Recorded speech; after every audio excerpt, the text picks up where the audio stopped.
Un jeune garçon nommé Nakamura déménage de Tokyo à Okinawa et a du mal à s'intégrer dans sa nouvelle école. Il rencontre une fille, Ina, dont il tombe amoureux. Cependant, un obstacle se présente, elle lui parle dans le dialecte local, l'okinawaien, qu'il ne comprend pas. Malgré cette barrière linguistique, Nakamura est déterminé à communiquer avec elle, ce qui mène à des moments à la fois amusants et touchants, alors qu'ils tentent de surmonter leurs différences et de se rapprocher d'elle dans cet environnement inconnu. Lors de leurs échanges, Nakamura se sent exclu, incapable de comprendre ce qu'elle dit. Heureusement, un camarade de classe nommé Iga intervient pour traduire les paroles de Ina. Petit à petit, Iga aide Nakamura à surmonter cette barrière linguistique. Nakamura devient plus à l'aise grâce aux traductions, ressentant un mélange de frustration, de jalousie et d'admiration en voyant le lien étroit qui unit Iga et Ina. Malgré les défis, Nakamura commence à établir une connexion avec Ina grâce à l'aide précieuse de Iga. Cela mène à de petits moments de soutien et de compréhension entre eux. Nakamura se sent coupable de toujours compter sur son camarade Iga pour traduire. Pour la remercier, il lui propose une boisson fraîche, mais Iga insiste qu'il n'a rien à lui offrir en retour, heureuse de pouvoir l'aider. Nakamura admet que le dialecte est difficile, bien que Iga prenne secrètement plaisir à l'aider et souhaiterait lui dire qu'elle aime passer du temps avec lui. Plus tard, lorsqu'Ina parle à Iga en dialecte, Nakamura essaie de comprendre en prenant des notes, mais Iga le rassure rapidement en disant qu'il n'a pas besoin de s'inquiéter de la signification. Iga est secrètement soulagé que Nakamura ne maîtrise pas encore le dialecte. Alors qu'il marche avec Ina vers l'école, ils discutent d'émissions télévisées. Nakamura avoue qu'il a du mal à comprendre son accent, ce qui rend la communication difficile. En chemin, il aperçoit Iga et l'interpelle. À sa grande surprise, une foule de personnes se retourne, répondant tout au nom de Iga. Il découvre que Iga est un nom très courant à Okinawa. À l'école, Ina lui explique que s'il appelle quelqu'un du nom de Iga dans un grand groupe, cela peut provoquer une confusion, car beaucoup partagent ce nom de famille. Pour plaisanter, Nakamura compare cela à un scénario de film de zombies et dit que c'est comme un nom aussi commun que Tanaka. Iga rit et lui fait remarquer que Tanaka est en réalité un nom assez rare. Nakamura, soucieux d'éviter de créer des malentendus, promet d'être plus prudent lorsqu'il appelle Iga. Ina lui suggère alors d'utiliser simplement son prénom.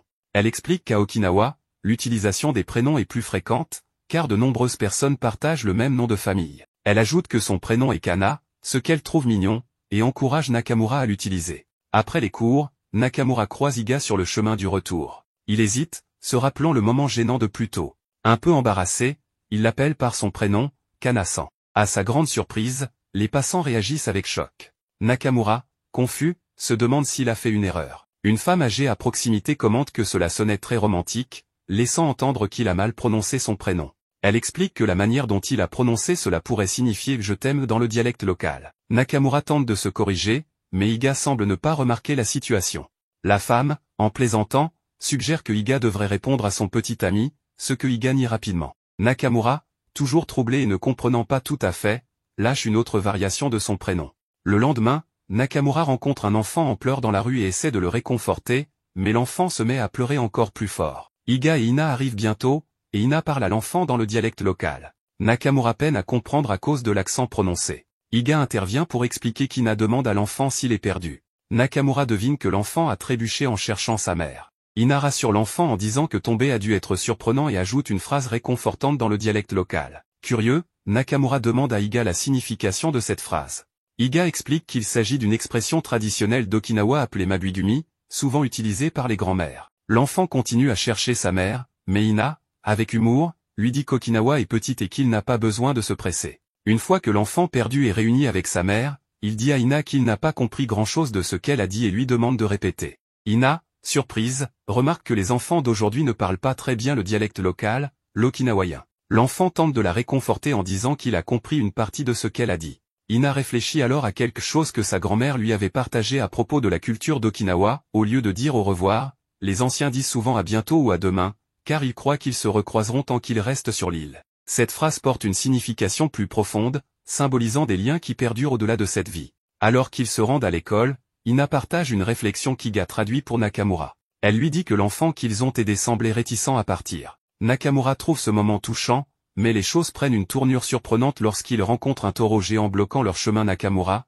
effrayé, demande pourquoi le taureau est là. Iga explique que c'est la saison des combats de taureaux et qu'ils entraînent le taureau sur la plage. Nakamura, encore sous le choc, commente à quel point cela est inattendu. Ina fait remarquer que la surprise a fait s'échapper son âme de son corps et lui propose un remède traditionnel d'Okinawa appelé Mabui-gumi pour le réconforter. Bien que Nakamura soit hésitant, Ina lui explique que ce remède est beaucoup plus fort pour les adultes et peut-être assez intense. Elle plaisante en disant que les vieilles dames d'Okinawa sont encore plus puissantes avec ce remède. La scène se termine avec Ina rappelant avec humour au propriétaire du taureau de ramasser les déchets de l'animal, ce qu'il accepte de faire. Plus tard, à l'école, Nakamura est surpris lorsqu'un de ses camarades mentionne le sata andaji, un dessert frit enrobé de sucre. Réalisant qu'il ne l'a jamais goûté, il exprime son intérêt à y goûter, et plusieurs camarades de classe proposent de lui en apporter.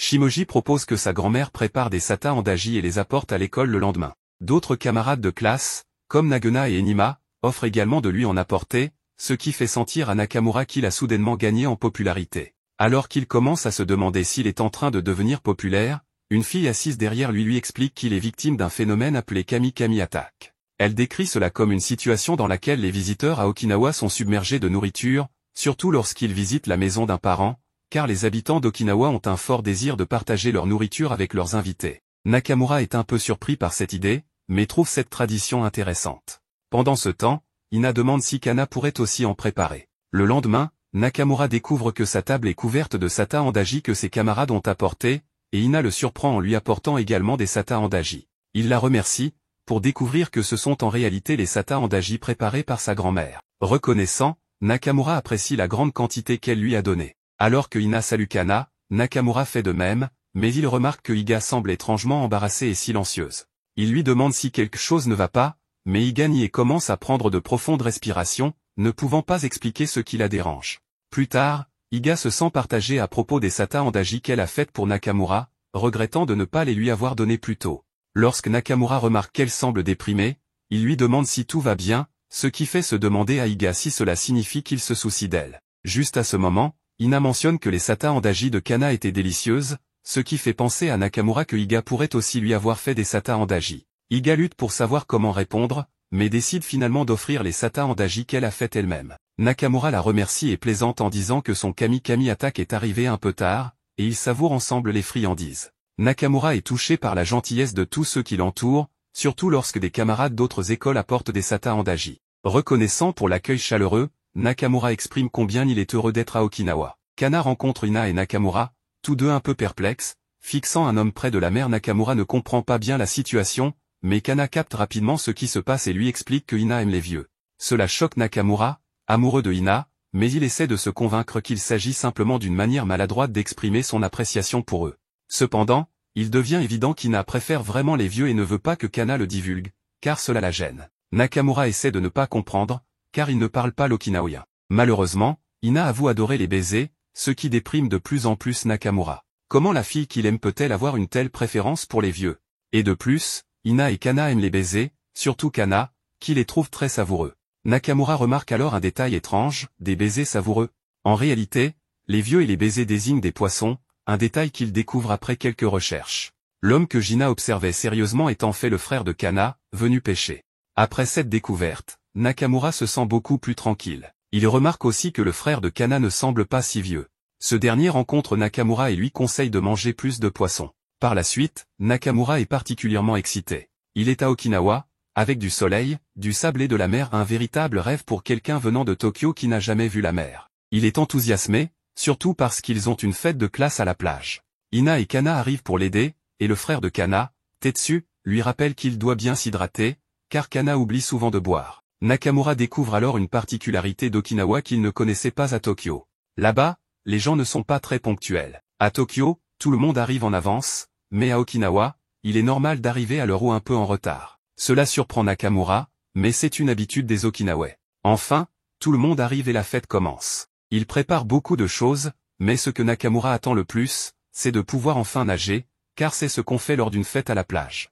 Mais au lieu de cela, ils enchaînent des activités typiques des Okinawais à la plage, aucune n'impliquant de se jeter dans l'eau. La soirée avance et tout le monde se prépare à rentrer chez soi. Nakamura se demande pourquoi personne ne s'est baigné. On lui explique que cela vient de la musamusha, un terme qui n'existe pas en japonais. Nakamura n'a aucune idée de ce que cela signifie, mais il apprend que cela pourrait se traduire par collant, ce qui explique pourquoi personne ne veut se baigner, ils ne veulent pas sortir de l'eau tout collant et inconfortable. Comme il ne savait pas que ce mot, musamusha, n'existait pas en japonais, tout le monde était un peu déprimé, car personne, même les plus âgés, ne savait que ce mot n'existait vraiment pas en japonais. Après cela, nous avons eu une journée normale de cours où Kana a dû faire quelques trucs, donc Nakamura est resté seul avec Ina et ils pouvaient rentrer chez eux ensemble. Il voulait trouver une occasion de se rapprocher d'elle, ce qui ne se produira pas parce qu'il a commencé à pleuvoir. Oui, il a commencé à pleuvoir énormément, mais il était content parce qu'il avait un parapluie et il pouvait vivre cette scène typique des mangas et des animes où les deux se partagent le même parapluie.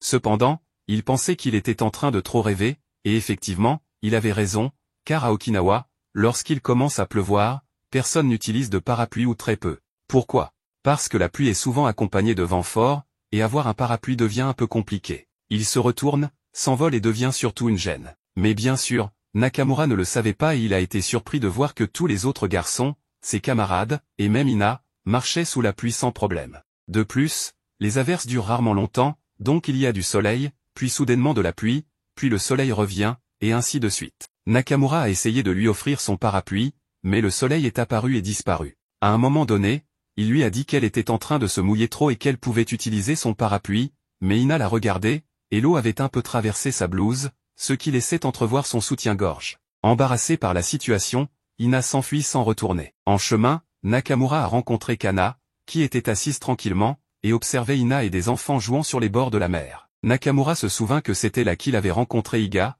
et bien sûr, Iga se souvenait de tout cela parce que c'est là qu'elle était tombée amoureuse de lui. Nous revenons un peu en arrière, au jour où Nakamura est arrivé à Okinawa. À Tokyo, il y avait une tempête de neige, et maintenant, il était à Okinawa, assis sur un banc, mourant de chaleur, un magazine dans la main. Un enfant s'approcha de lui et lui demanda comment il pouvait avoir ce magazine, puisqu'il n'était même pas encore sorti, et se demanda s'il était un voyageur du temps ou quelque chose comme ça. C'était simplement parce que ce magazine sort les lundis à Tokyo, mais à Okinawa, il sort les mardis en raison du temps qu'il faut pour l'acheminer. Et c'est ce que Kana a dû expliquer aux enfants pour qu'ils comprennent tout ça. En comprenant cela et sachant que le magazine lui arrivait le mardi, Nakamura lui a donné celui qu'il avait déjà lu. C'est là qu'il a pu se rapprocher de Kana, et elle lui a demandé d'où il venait, et tout ça. Un vent souffla et emporta la casquette que Kana portait, et elle faillit tomber dans l'eau, mais Nakamura courut et la rattrapa avant qu'elle ne soit mouillée. C'était vraiment génial, et Kana, évidemment, depuis ce moment-là, a commencé à ressentir quelque chose pour lui. Le problème, c'est que Nakamura ne sait pas nager. Finalement, il finit quand même par mouiller la casquette, ce qui fut un peu pathétique. Les enfants se sont bien sûr moqués, mais pas seulement lui ne savait pas nager, Kana non plus. Il a eu peur en essayant de récupérer sa casquette, et avec cela, elle est tombée amoureuse de lui. Nous revenons au présent, où il parlait et se souvenait de tout cela, et Kana semblait très heureuse qu'il puisse s'en souvenir. Ina pleurait toute cette histoire, parce qu'elle ne savait pas que le juste sortait un jour plus tôt à Tokyo, ce qui lui semblait vraiment injuste. Ce jour-là, quand Kana et Nakamura se sont rencontrés pour la première fois, elle aurait voulu continuer à lui parler. Elle ne savait pas si elle le reverrait, mais elle fut surprise de le voir entrer dans le même institut et même dans la même classe. Elle était vraiment surprise et voulait lui parler, mais ne savait pas comment faire. De son côté, Nakamura était assez gêné parce qu'il voulait aussi être ami avec elle, mais tout le monde se connaissait sauf lui, car il était le seul à ne pas être originaire de l'île. C'est là qu'Ina apparaît dans l'histoire. Elle s'approche pour parler à Nakamura en Okinawa, et comme il ne comprend pas, c'est le moment pour Kana d'entrer et de pouvoir traduire, utilisant cela pour pouvoir lui parler. Dans une autre scène, nous voyons Nakamura prendre des photos de statues de Shiza, ce qui suscite la curiosité de ses amis Ina et Kana. Ina regarde son album photo et découvre qu'il est rempli de clichés de statues Shiza, ce qui pousse Kana à se demander si Nakamura demande toujours la permission avant de prendre ses photos.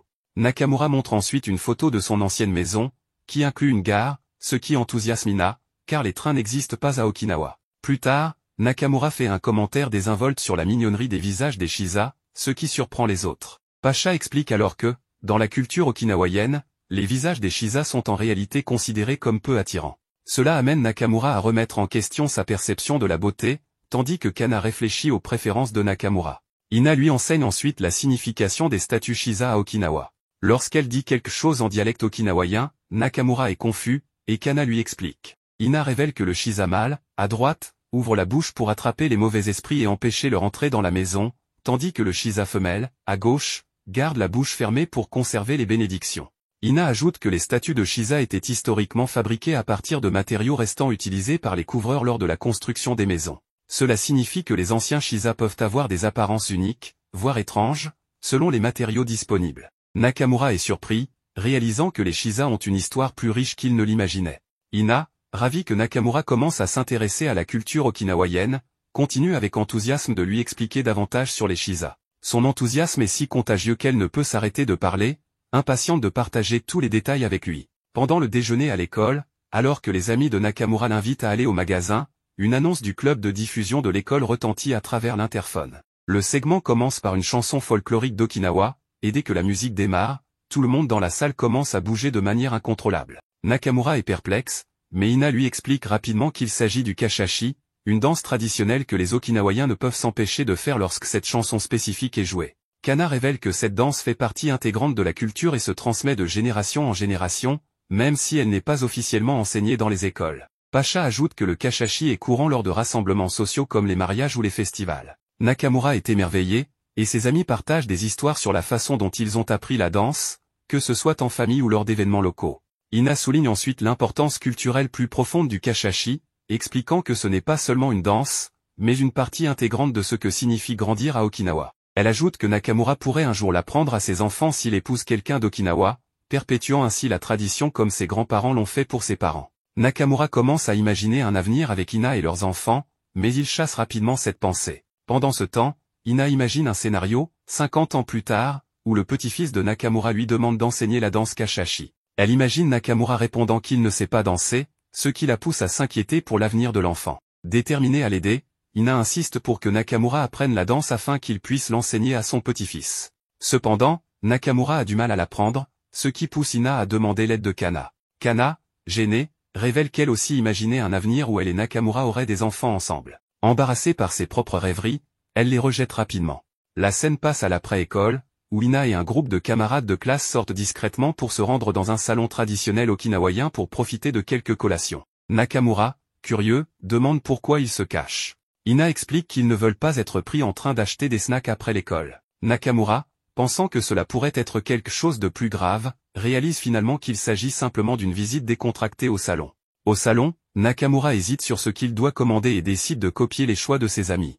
Ina commande du zanzai, ce qui choque Nakamura, car il s'attendait à quelque chose de différent. Alors qu'ils profitent de leur repas, Nakamura reste confus au sujet du plat, mais il continue de manger et de discuter. Ina dit quelque chose en dialecte okan, ce que Nakamura trouve mignon même s'il ne le comprend pas. Kana, qui essaie de traduire pour lui, semble déçu, ce qu'un de leurs camarades remarque. Le garçon intervient et traduit pour Ina, disant qu'elle parle de la délicieuse saveur de la nourriture. Kana semble frustré, et le scénario se répète alors que Ina parle à nouveau en okan. Kana tente de traduire, mais un autre camarade s'en charge à sa place, ce qui accentue l'agacement de Kana. Alors que l'agacement de Kana grandit, une camarade comprend ce qui se passe lorsqu'elle retourne chercher son portefeuille oublié. En revenant, elle entend Ina parler en okan et, lorsque Kana traduit, elle réalise pourquoi Kana est irrité. Les taquineries s'intensifient à mesure que les camarades commencent à remarquer les réactions et les sentiments de Kana. La scène se termine dans une ambiance légère, avec tout le monde riant et taquinant gentiment Kana, qui rougit face à la situation, tandis que Ina parle de zanzai de manière désinvolte. Plus tard, Nakamura assiste au festival Eza de la ville d'Uruma, un événement traditionnel d'Okinawa connu pour ses tambours et ses danses énergiques. En regardant la performance de l'association de jeunes de Bushikawa, Nakamura est impressionné et ravi d'être venu. Il se souvient que ses amis l'avaient invité et, bien qu'il ne sache pas au départ ce qu'était l'Eza, il est maintenant captivé par l'énergie et l'excitation du festival. Pendant l'événement, Nakamura remarque de nombreux couples et imagine ce que ce serait d'y venir un jour avec Ina. Cependant, il rejette rapidement cette idée, doutant qu'elle veuille y aller avec lui. Indécis sur ses sentiments, il n'a jamais eu le courage de les lui avouer. Alors qu'il observe les performances, Nakamura est fasciné par les danseurs, admirant la prestance des garçons et la beauté des filles. Cependant, son attention se porte sur Ina, qui se distingue par une tenue inhabituelle et une danse différente des autres. Au lieu de continuer la danse, Ina s'adresse au public, ce qui pousse Nakamura à penser qu'elle manque peut-être de confiance en elle pour danser. Il suppose qu'elle essaie d'interagir avec la foule à sa manière. Suzu et Naoya rejoignent Nakamura, et Naoya lui suggère de porter plus d'attention à Ina.